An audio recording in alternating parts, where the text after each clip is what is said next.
The Seven Silly Eaters by Mary Ann Hoberman, illustrated by Marla Frazee.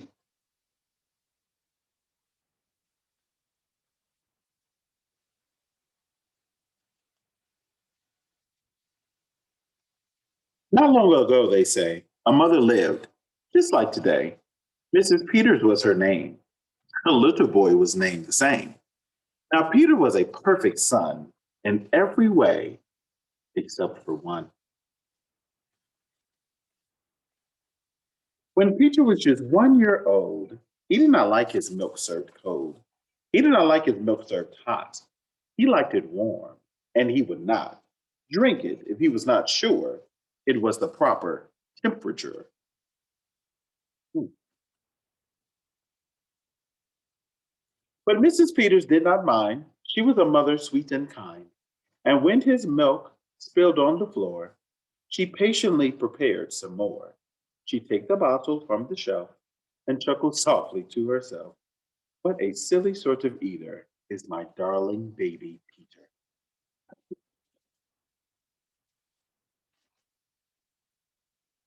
When Peter had not yet turned 2, another baby, sweet and new, was born. Dear Lucy, small and fair, with bleak blue eyes and curly hair. But long before this child was grown, she had opinions of her own.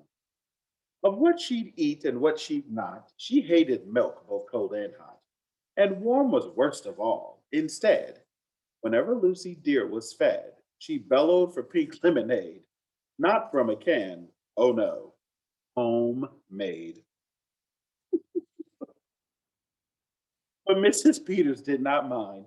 She squeezed each lemon to its rind, while mopping milk up from the floor and patiently preparing more. She'd take the lemons from the shelf and giggle softly to herself. What a silly pair of eaters are Lucy Dear and Peter Peters. How is this going to turn out? Now Lucy grew and Peter grew till he was 3 and she was 2. And who was one? Why, little Jack, with eyes so brown and hair so black. A happy baby, never cross, but all he'd eat was applesauce. Peeling apples by the pound, Mrs. Peters faintly frowned.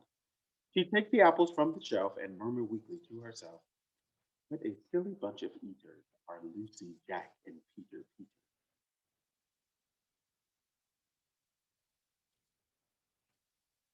Peter, Lucy, and young Jack had another brother, Mac. Mac was charming, round, and plump, but if his oatmeal had a lump, Mac would dump it on the cat.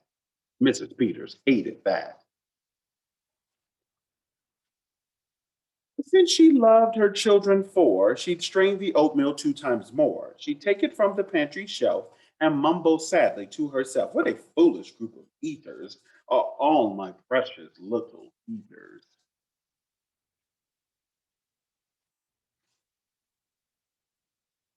Before another year was through, who came along? Why, Mary Lou. She was a darling, sweet, and bright, and had a healthy appetite. That is, as long as she was fed soft and squishy homemade bread. Poor Mrs. Peaches got no rest, but still she did her very best. She'd take the flour from the shelf and mutter feebly to herself, what a fussy bunch of eaters are all my lovely little Peters. A year rolled by, the children grew. They really are a splendid crew, sighed Mrs. Peters, pinning pins and diapering her brand new twins.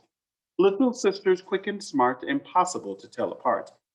But Flo, like poached eggs, Fran liked fried. If she mixed them up, they cried. Tired to the very bone, Mrs. Peters groaned a groan. She'd take the eggs down from the shelf and whisper weakly to herself, what persnickety young eaters are all my 7 little Peters?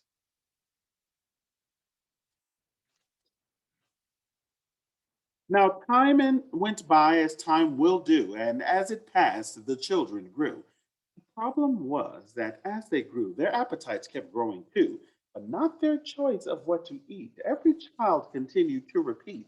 They wanted what they'd had before, The trouble was, they wanted more. They want more now. Creamy oatmeal, pots of it, homemade bread and lots of it, peeling apples by the peck. Mrs. Peters was a wreck. I do. She wiped her brow and heaved a sigh. Another year was passing by. In fact, she realized with sorrow the birthday would arrive tomorrow. Drearily, she shook her head and wearily was up to bed.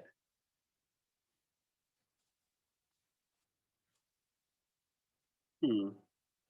She thought the children had forgot her special day, but they had not. At crack of dawn, they all began to carry out their secret plan. Mrs. Peters would be fed a birthday breakfast in her bed, a breakfast made of all the food that kept them in such happy moods. That's thoughtful, children. So while their weary mother slept, down the stairs the children crept, and from the cupboards and the shelves, happily they helped themselves. Cheerily they chopped and stirred, preparing what they each preferred. But despite the pains they took, since nobody knew how to cook, to measure things or make them hot, the more they tried, the worse it got. Woo. First, Mac's oatmeal turned out lumpy, which made more poor Mac turn grim and grumpy. In fact, the lumps got him so cross he dumped them in Jack's applesauce. This bothered Jack so much he threw it in the dough of Mary Lou, who tossed the mishmash that made straight into Lucy's lemonade. And that put her in such a huff she poured the icky sticky stuff that held the eggs of Flo and Fran, who flung the hodgepodge on the spot into the milk in Peter's pot.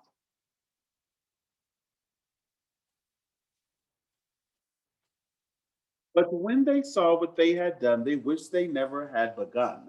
They'd hardly slept a wink that night and still things hadn't turned out right. And even though they tried their best, it hadn't worked. They were depressed. They'd be in trouble too, unless they found some place to hide the mess. The oven seemed the perfect spot. They all forgot it still was hot. They stuck the pot inside, and then they all went back to bed again. Now the clock struck 6, but on they slept. Meanwhile, their mother softly stepped down to the kitchen, smelled the smell. What could it be? She could not tell. It smelled so good. She sniffed some more and opened up the oven door. She woke the children with her cries. They all came running in surprise. And in the kitchen, what they found was Mrs. Peters dancing round. And in the oven, no mistake, a pink and plump and perfect cake. And then their mother danced with glee. She cried, "A birthday cake for me! A birthday cake still piping hot. To think I thought that you forgot.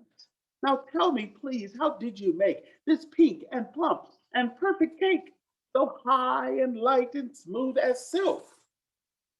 Hmm.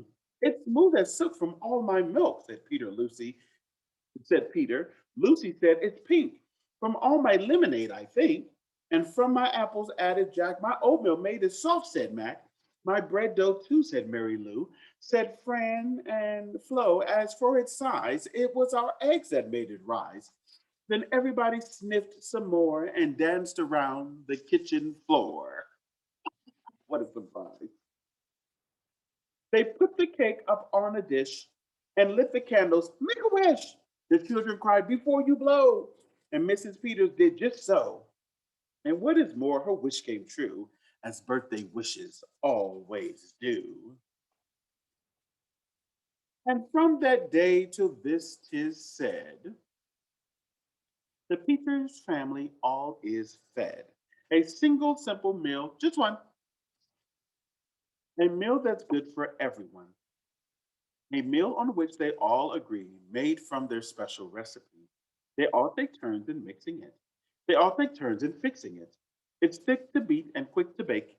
It's fine to eat and fun to make. It's Mrs. Peters' birthday cake. The end. The Seven Silly Eaters by Mary Ann Hoberman.